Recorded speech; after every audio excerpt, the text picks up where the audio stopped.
Fala, imbatíveis, tudo bem? Estamos aí começando mais uma vez uma aula daquelas imperdíveis, você não pode perder, onde nós estamos estudando, fazendo uma introdução à lógica. Hoje nós vamos falar sobre a tabela verdade, sobre alguns conectivos. É importante que você aproveite ao máximo essa aula. Se você ainda não é inscrito no nosso canal, se inscreva aí, deixe o seu like, ative o sininho das notificações para que você possa continuar acompanhando nosso trabalho e a gente possa ajudar você no que for possível, tudo bem?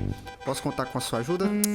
Fechou então, vamos lá para a nossa aula de hoje. Nas últimas aulas eu abordei um pouco sobre a evolução histórica, sobre o desenvolvimento da lógica e também o que nós podemos chamar de tabela verdade. Vou mostrar aqui para vocês aqui algumas das coisas que nós trabalhamos. Falamos sobre as proposições, falamos também sobre os conectivos. Eu coloquei aqui alguns conectivos, a função, o símbolo representativo e o seu significado. Posteriormente, novamente, nós fizemos essa reescritura e agora a gente vai falar sobre a tabela verdade. Nós vamos montar essa tabela verdade e vamos analisar qual é a lógica que está por trás de uma análise de uma sentença, uma proposição que nós chamamos de proposição simples. Então vamos lá. Qual é o critério ou qual a regra para se montar uma tabela verdade? Primeiramente, para que você entenda o que é uma tabela verdade, eu vou mostrar na prática o que seria uma tabela verdade. Nós temos aqui uma tabela onde nós colocamos aqui a letra P, a letra Q ao centro e a letra R.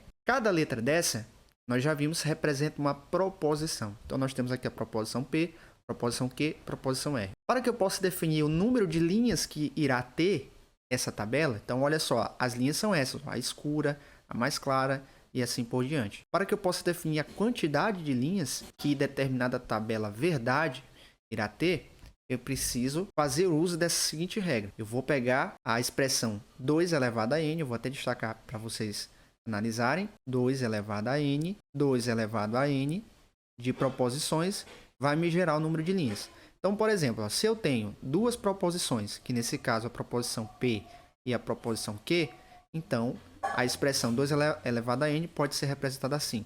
2 elevado a 2, que vai dar igual a 4. Portanto, a tabela verdade envolvendo a proposição P e Q poderá ter até 4 linhas. Então, vamos aqui analisar a nossa tabela verdade. Vou colocar aqui na tabela verdade os valores lógicos para essa tabela e aí nós vamos interpretar aquilo que eu acabei de falar. Então, analisando aqui, temos a proposição P, temos a proposição Q e temos a proposição R. Então, a proposição P, ela pode assumir pelo menos 4 valores, lógico. Ela pode ser verdadeira, verdadeira. Ela pode ser falsa, falsa, falsa. Então, a proposição pode ser verdadeira, verdadeira, pode ser falsa, falsa. Ou também, você pode entender da seguinte forma. Eu posso ter 4 situações em que P pode ser verdade e 4 situações em que P pode ser falsa. Então, nós temos aqui os valores lógicos de P, onde ele pode, em 4 momentos, ele pode ser verdadeiro, 4 situações ele pode ser verdade. Na proposição Q, eu posso ter 2 vezes o valor verdade, eu posso ter aqui, para ficar diferente, falso, falso, eu posso ter verdade, posso ter aqui falso também, não é? Posso ter verdade, posso ter falso aqui. E os resultados vão variar. Posso ter verdade, o R aqui seria a proposição, o resultado, né? Eu posso ter verdade, posso ter falso. Isso vai depender do conectivo. Então eu vou colocar aqui valores aleatórios, tá? Sem me importar muito com o valor lógico final, tudo bem? Então, basicamente seria isso. Você vai montar a tabela verdade de acordo com o número de linhas e vai atribuir o valor lógico de cada uma dessas proposições. Eu trouxe aqui como exemplo essa tabela verdade, a tabela verdade da conjunção. Para quem não sabe, a conjunção é aquele chapeuzinho que eu mostrei na aula passada, chapeuzinho chinês, tá? Essa é a conjunção. Então, nós temos a seguinte sentença. Carlos é careca e Jonas é alto. Note que entre essas duas informações, acerca de Carlos e acerca de Jonas, nós temos uma expressão ou uma palavra, um termo, que conecta esses dois termos, essas duas sentenças. Esse termo que conecta, nós chamamos de conjunção. Então, a conjunção e, representado aqui pelo chapeuzinho chinês, ela liga essas duas sentenças.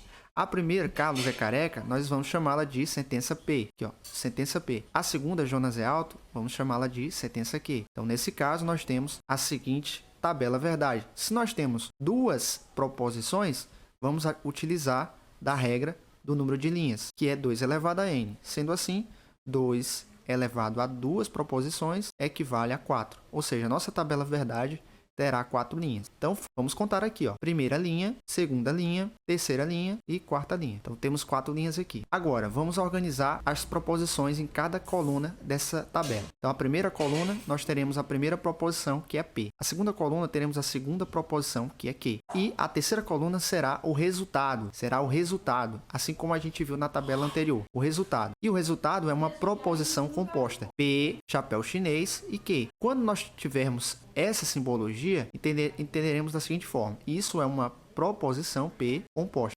Por que essa proposição é composta? Porque ela é formada por duas proposições simples. A primeira, Carlos, que é careca, e a segunda, Jonas é alto. Então vamos lá. Vamos agora atribuir valores lógicos para P e Q, para conferir o resultado dessa proposição composta. Então, ó, temos a seguinte situação. A proposição P pode assumir valor verdade, a proposição Q pode assumir valor verdade, e se ambas forem verdade, o resultado será verdade. Se na segunda linha temos uma proposição verdadeira, na segunda Q for falsa, a sentença será falsa. Agora, todos os demais resultados vão mostrar para mim que, na conjunção, o valor lógico de uma proposição composta só será verdade se P e Q forem verdade. Ou seja, toda essa proposição, Carlos é careca e Jonas é alto, só será verdade se Carlos for de fato careca, verdade, e Jonas for alto. Então, a única forma aqui de você interpretar, a única forma de você entender é que toda vez que você tiver uma proposição composta e essa proposição composta é identificada pelo conectivo entre as proposições, ali você vai poder saber que tipo de conectivo está sendo utilizado. Então, na tabela verdade da conjunção, para que uma proposição composta assuma valor verdadeiro, apenas a situação da linha 1 poderá acontecer. P deverá ser verdade, Q deverá ser verdade. Feito isto, verdade, verdade, teremos a proposição composta verdade. Todas as demais situações em que ocorra alguma variação, o resultado será falso, tá certo? Então, basicamente é isso. E aí nós temos, mais uma vez, que entender a ordem de procedência para a resolução dos problemas e construção da tabela verdade. Então, observem aqui o exemplo, onde nós temos aqui uma sentença lógica. Aqui nós temos duas proposições, a P e a Q. Obviamente que entre essas duas proposições e antecedendo, nós temos alguns termos que nós precisamos chamar a atenção de vocês. Então, qual seria a regra ou a lógica para se resolver uma sentença lógica como essa, uma proposição composta como essa? Primeira regra, você vai resolver tudo que está dentro dos parênteses. Segunda regra, o tio quer dizer negação. Então, nós temos aqui uma negação de tudo que está aqui no parênteses, aqui ó, tio, e nós temos uma segunda negação aqui, ó, negação de que, tá? Então, fique atento a isso. Terceira regra, conjunção e, ou disjunção ou, na ordem em que aparecer. Então, na ordem em que aparecer. Então, se numa proposição composta aparecer, vou dar o exemplo aqui, ó, P e Q ou S. Qual é a primeira proposição ou o primeiro conectivo que nós vamos dirigir a nossa atenção? A conjunção E. Conjunção E, P, Q. Vamos primeiro resolver P e Q para depois responder a disjunção ou. Terceira regra, quarta regra, condicional. Depois você vai resolver assim, então, se houver na proposição. Por último, a bicondicional. E, finalmente, tudo que está fora dos parênteses. Tudo bem? Então, basicamente é isso. A nossa aula de hoje é uma aula introdutória. Eu falei para vocês sobre a regra de como montar a tabela verdade, que é você pegar o numeral 2 e elevar ao número n de linhas. Aliás, o número n de proposições. No caso, nós vimos aí duas proposições, 2 elevado a 2 igual a 4. Montamos a tabela verdade, colocamos lá os valores lógicos e nós vimos aqui, por último, alguns critérios, algumas regrinhas para que você possa resolver uma proposição composta. Na próxima aula, a gente vai continuar esse estudo montando as tabelas verdade de cada um dos conectivos. Conjunção, disjunção exclusiva, disjunção inclusiva, bicondicional, condicional, todas essas demais aí sentenças e premissas que são importantes para o nosso estudo, tá certo? Então, se essa aula foi útil para você, por favor, deixe o seu like, compartilha, se inscreva no canal, vai ajudar muito o nosso trabalho aqui, tá certo? Que Deus abençoe vocês e a gente continua aqui trabalhando esses conceitos elementares importantes. Tome nota do seu caderno de estudo, se motive, tenha garra, dedicação, acredite nos seus sonhos, nos seus ideais e continue trabalhando firme os objetivos que estão bem ali, perto mesmo de você alcançar. Tudo bem? Muito obrigado pela atenção de vocês e a gente vai ficando por aqui nessa aula de raciocínio lógico aqui no canal Concurso Danasa, o canal de educação que mais cresce no Brasil. Muito obrigado e até a próxima.